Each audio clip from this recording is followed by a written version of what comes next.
News number 177 आप लोग के पास है।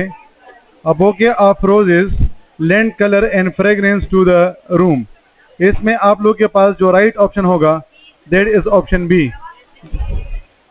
हेलो, अब आवाज आ रही है आप लोगों को? जो बंदे एंड में बैठे हैं, आप में से जितने भी इंसान क्लास के एंड में बैठे हैं, आपको आवाज आ रही है? अच्छा, ठीक हो गया।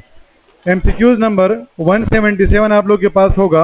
अ bouquet of roses lends colour and fragrance to the room. देखिए, एक बात याद रखें कि जब भी आप लोग के पास प्रीपोजिशन आता है तो एक नाउन इससे पहले आता है, जो पहले आता है वो फर्स्ट नाउन बन जाएगा, और एक नाउन इसके बाद आता है ओ हेलो। तो एमसीक्यूज नंबर 177 के बारे में ये पॉइंट याद रखें कि आपके पास जब भी प्रीपोजिशन आता है तो एक नाउन इससे पहले आता है और एक नाउन इसके बाद आता है। एमसीक्यूज नंबर 177 आप लोग के पास है। A bouquet of roses lend colour and fragrance to the room. इसमें आपके पास जो राइट ऑप्शन है दैट इज ऑप्शन बी। असल में इसका जो मेन रीजन है वो ये है कि जब भी आपके पास प्रीपोजिशन आता है तो एक नाउन प्रीपोजिशन से पहले आता है और एक नाउन प्रीपोजिशन के बाद आता है। जो पहले आ जाता है उसे कहा जाता है फर्स्ट नाउन, और जो बाद में आ जाएगा आप उसे कहते हैं सेकंड नाउन। अब याद रखें कि प्रीपोजिशन के केस में आपने फर्स्ट नाउन को देखना होगा। अगर फर्स्ट नाउन आपके पास सिंगुलर है तो आप सिंगुलर फॉर्म ऑफ वर्ब को यूज करेंगे, और अगर फर्स्ट नाउन आपके पास प्लूरल है तो आप इसके साथ प्लूरल फॉर्म ऑफ वर्ब को यूज करेंगे। यहाँ पर एक पॉइंट ये भी याद रखें कि फॉर एग्जाम्पल अगर आप लोग के पास आ जाए कि बॉय और बॉयज, गर्ल और आपके पास आ जाए गर्ल्स, आपके पास आ जाए राइट और आपके पास आ जाए राइट्स, और इस तरह आपके पास आ जाए स्टार्ट और आ जाए स्टार्ट्स। अब जिस नाउन के साथ एस या ई एस नहीं होता वो सिंगुलर होता है, और जिस नाउन के साथ एस या ई एस आ जाता है वो प्लूरल बन जाता है। जिस नाउन के साथ एस या ई एस नहीं होता वो सिंगुलर बन जाता है, और जिस नाउन के साथ एस या ई एस आ जाता है वो प्लूरल बन जाता है। अब वर्ब इसके बिल्कुल अपोजिट जाता है। जिस वर्ब के साथ एस या ई एस नहीं होता वो प्लूरल होता है, और जब इसके साथ एस या ई एस आ जाए तो फिर ये आप लोग के पास सिंगुलर बन जाएगा। तो इस वजह से इसमें जो राइट ऑप्शन होगा दैट इज ऑप्शन बी, क्योंकि अबो के आप लोग के पास जो है वो सिंगुलर है, तो इस वजह से इसके साथ लैंड आएगा। MCQs number 178, choose the correct option. देखिए, अगर आप लोग के पास ये वाले वर्ड्स आते हैं आइदर और, neither, nor, not only, but also, और एंड नॉर। अब इसमें भी यही वाला पॉइंट है कि एक नाउन इससे पहले आता है, जो पहले आता है वो बन जाता है फर्स्ट नाउन, और एक नाउन इसके बाद आता है वो आपके पास बन जाएगा सेकंड नाउन। अब इन 5 कंजंक्शंस के केसेस में आपने क्या करना है, आपने सेकंड नाउन को देखना है। अगर सेकंड नाउन आपके पास सिंगुलर है तो आप सिंगुलर फॉर्म ऑफ वर्ब को यूज करेंगे, और अगर सेकंड नाउन आपके पास प्लूरल है तो आप प्लूरल फॉर्म ऑफ वर्ब को यूज करेंगे। अब अगर आप इस एमसीक्यूज को देखते हैं तो एमसीक्यूज नंबर 178 में ऑप्शन ए है आइदर ग्रैंडपा और my sisters are going to the park. ये भी ठीक है। ऑप्शन बी है ग्रैंडपा आर। अब ग्रैंडपा सिंगुलर है तो इसके साथ आर नहीं आ सकता, तो इस वजह से ये गलत है। और ऑप्शन सी आपके पास है कि आइदर माय सिस्टर्स और grandpa is going to the park. तो इसका मतलब ये हुआ कि इसमें आपके पास ऑप्शन डी ठीक है, both A and B, sorry both A and C. MCQs number 179, choose the correct option. अब इसमें आपके पास जो राइट ऑप्शन है that is option B. During the movie Ali stood up and then dropped his popcorn. याद रखें, आप लोग इसको हम कहते हैं टेंस हार्मनी। अगर सेंटेंस का पहला पार्ट प्रेजेंट टेंस में है तो फिर आप दूसरे पार्ट में अपने मर्जी का कोई भी टेंस लगा सकते हैं, देयर इज नो रिस्ट्रिक्शन। इसी तरह अगर सेंटेंस का पहला पार्ट आप लोग के पास फ्यूचर टेंस में है तो फिर भी आप दूसरे पार्ट में अपने मर्जी का कोई भी टेंस लगा सकते हैं। लेकिन याद रखिए, रिमेंबर इट, अगर सेंटेंस का पहला पार्ट पास्ट टेंस में है तो फिर दूसरा पार्ट हमेशा पास्ट टेंस में आएगा, आप उसमें दूसरा कोई भी टेंस यूज नहीं कर सकते हैं। अगर सेंटेंस का पहला पार्ट प्रेजेंट टेंस में या फ्यूचर टेंस में है तो आप अपने मर्जी का कोई भी टेंस पार्ट 2 में लगा सकते हैं। लेकिन अगर सेंटेंस का पहला पार्ट आप लोग के पास पास्ट टेंस में होगा तो फिर आप दूसरे पार्ट में सिर्फ और सिर्फ पास्ट टेंस को यूज करेंगे। That is why the right option is option B. MCQs number 180, choose the correct option. This material is superior. इसमें आप लोग के पास ऑप्शन बी आएगा। याद रखिए कि वो वाले एडजेक्टिव्स जिसके एंड में आई ओ आर आता है, जिस तरह senior, junior, inferior, superior, exterior, interior. अब ये आपके पास वो वाले एडजेक्टिव्स हैं जिसके एंड में आई ओ आर आ रहा है। अब जितने भी ऐसे एडजेक्टिव्स जिसके एंड में आई ओ आर आता है, आप उसके साथ देन नहीं लगाएंगे, बल्कि आप उसके साथ टू को यूज करेंगे। That is why the right option is option B, this material is superior to that. MCQs number 181, choose the correct option. अब इसमें आपके पास जो राइट ऑप्शन है दैट इज ऑप्शन बी। कुछ ऐसे वर्ड्स होते हैं जिसको कहा जाता है zero preposition words. Zero preposition word का मतलब ये है कि इसके साथ किसी किस्म का भी प्रीपोजिशन नहीं आता। फॉर एग्जाम्पल, अगर आप लोग के पास वर्ड रिजेंबल आ जाए, लव आ जाए, हेट आ जाए, अपस्टेयर्स आ जाए, डाउनस्टेयर्स आ जाए, तो ये ऐसे वर्ड्स हैं कि जिसके साथ आप किसी किस्म का भी प्रीपोजिशन यूज नहीं करेंगे। तो इस वजह से एमसीक्यूज नंबर 181 में आपके पास जो राइट ऑप्शन होगा that is option B. MCQs number 182, choose the correct option. अब इसमें आपके पास जो राइट ऑप्शन है that is option B, it is I who am sorry.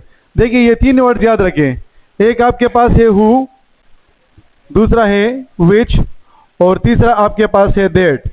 जब ये वाले वर्ड सेंटेंस के मिडिल में आ जाते हैं तो फिर इसे कहा जाता है रिलेटिव प्रोनाउंस।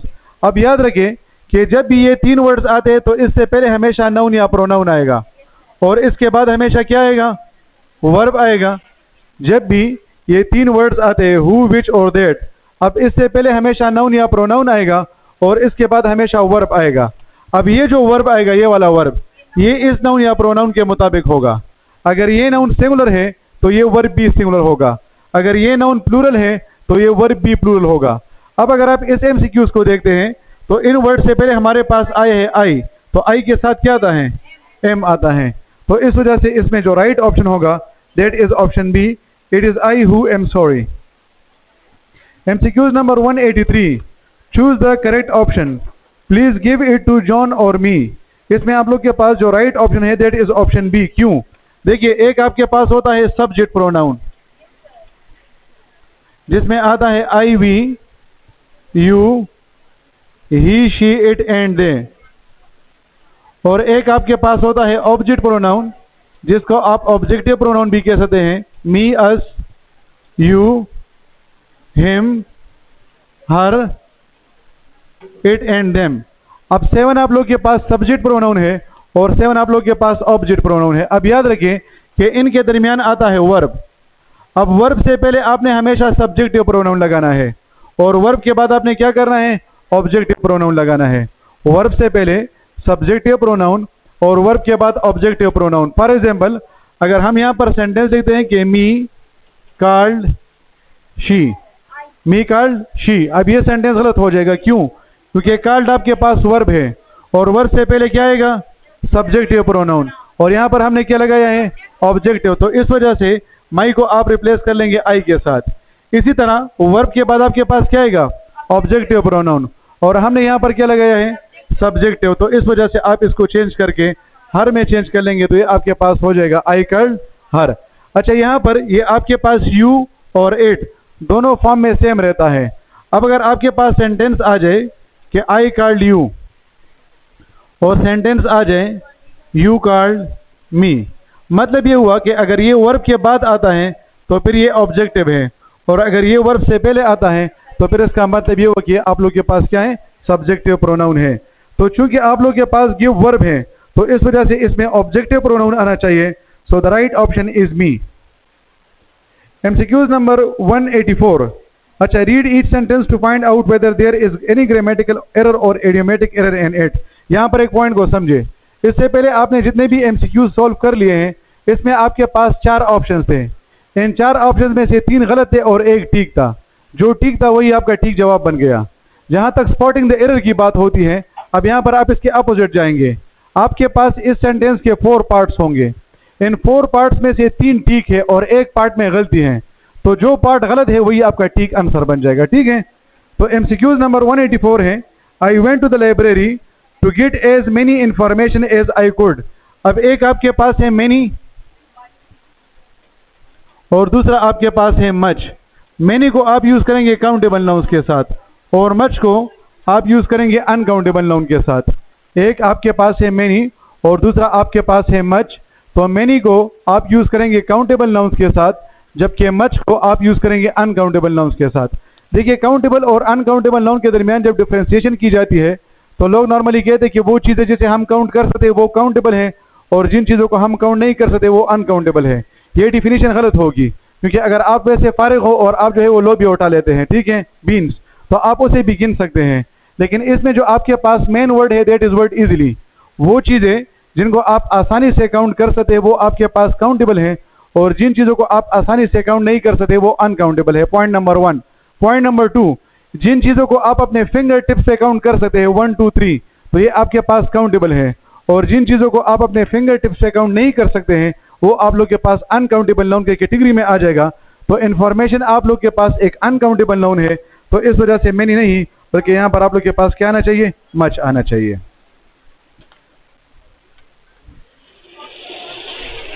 इसमें आपके पास राइट ऑप्शन होगा as many as much information.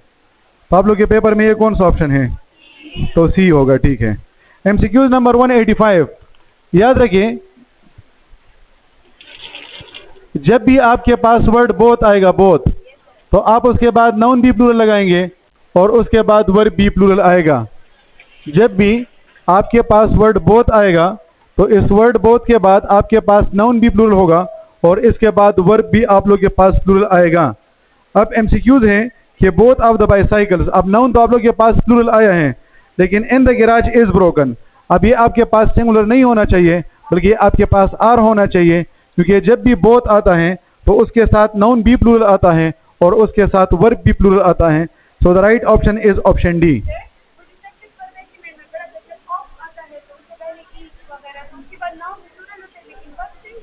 जी जी जी, बोथ जो है वो अलग चीज़ है, ईच एवरी उसके लिए जो है वो रूल अलहदा है। फिर MCQs number 186, few of the suggestions dash reasonable to me. देखिए, एक आपके पास है फ्यू और अ फ्यू, इसके बाद नाउन भी प्लूरल होता है और इसके बाद वर्ब भी प्लूरल होता है। हेलो हेलो, फोकस हियर, शाबाश। और अगर आप लोग के पास लिटिल आ जाए या अ लिटिल आ जाए तो उसके बाद नाउन भी सिंगुलर होता है और वर्ब भी सिंगुलर होता है। फ्यू और अ फ्यू को आप यूज करते हैं काउंटेबल के साथ, जबकि लिटिल और अ लिटिल को आप यूज करते हैं अनकाउंटेबल नाउन के साथ। याद रखें कि फ्यू और अ फ्यू यूज होते हैं काउंटेबल के साथ, लिटिल और अ लिटिल यूज होते हैं अनकाउंटेबल नाउन के साथ। अब फ्यू के बाद जो नाउन आएगा वो भी प्लूरल होगा और उसके बाद जो वर्ब आएगा वो भी प्लूरल होगा। लिटिल और अ लिटिल के बाद जो नाउन आएगा वो भी सिंगुलर होगा और इसके बाद जो वर्ब आएगा वो भी आप लोग के पास सिंगुलर होगा। अब आपके पास है कि फ्यू ऑफ द सजेशंस, अब नाउन तो प्लूरल आया है लेकिन वर्ब को अगर आप देखते हैं तो ये आपके पास है साउंड, साउंड नहीं होना चाहिए बल्कि ये साउंड होना चाहिए, क्योंकि आप जब इसके साथ एस लगाते हैं तो फिर ये आपके पास सिंगुलर बन जाएगा और हमारे पास आता प्लूरल है। That is why the right option is option C. MCQs number 187, Ramesh is as tall if not taller than Mahesh. अगर आप कंपैरिजन करते हैं तो आप कंपैरिजन के लिए या तो एज यूज करते हैं या आप सो एज यूज करते हैं। याद रखें कि अगर आप दो चीज़ों को आपस में कंपेयर कर रहे हैं तो आप उसके साथ या तो एज लगाएंगे या आप सो एज लगाएंगे। For example, she is dash टाल डैश हर सिस्टर इज, और नेक्स्ट आपके पास है कि शी इज नॉट डैश टाल डैश हर सिस्टर इज। अब अगर सेंटेंस आपके पास पॉजिटिव है तो एज आएगा और अगर सेंटेंस नेगेटिव है तो फिर सो एज आएगा। अगर सेंटेंस पॉजिटिव है तो एज आएगा और अगर सेंटेंस नेगेटिव है तो सो एज आएगा। पॉजिटिव और नेगेटिव सेंटेंस के दरमियान सिंपल डिफरेंस होता है नॉट का। जहाँ पर नॉट होता है वो नेगेटिव है और जहाँ पर नॉट नहीं होता वो आप लोग के पास पॉजिटिव है। तो यहाँ पर आपके पास आना चाहिए कि as tall as if not taller than Mahesh, तो यहाँ पर एक एज मिसिंग है, तो that is why the right option is option B. MCQs number 188, medicine should not be placed within reach of small children. Within में space नहीं होगा, याद रखिए, इस विद इन में आप लोग के पास स्पेस नहीं होगा। यहाँ पर ऑप्शन सी में विद और इन के दरमियान स्पेस आया है, जबकि इस स्पेस को अगर आप रिमूव कर लेंगे तो फिर ये आप लोग के पास ठीक बन जाएगा। That is why the right option is option C, D sorry, C option C D नहीं होगा। MCQ number 189, you should not do it because it is almost the rules. अब यहाँ पर अगर आप किसी को किसी चीज से स्टॉप करते हैं तो उसके साथ ऑलमोस्ट नहीं आता बल्कि अगेंस्ट आता है। यहाँ पर ऑलमोस्ट की जगह पर वर्ड अगेंस्ट को यूज करना चाहिए। MCQ number 190, the mother divided the birthday cake between the children at the party. अब आप लोगों को टोटल नंबर ऑफ चिल्ड्रन के बारे में पता नहीं है कि टोटल चिल्ड्रन कितने हैं, तो इस वजह से आप बिटवीन को रिप्लेस कर लेंगे एमंग के साथ।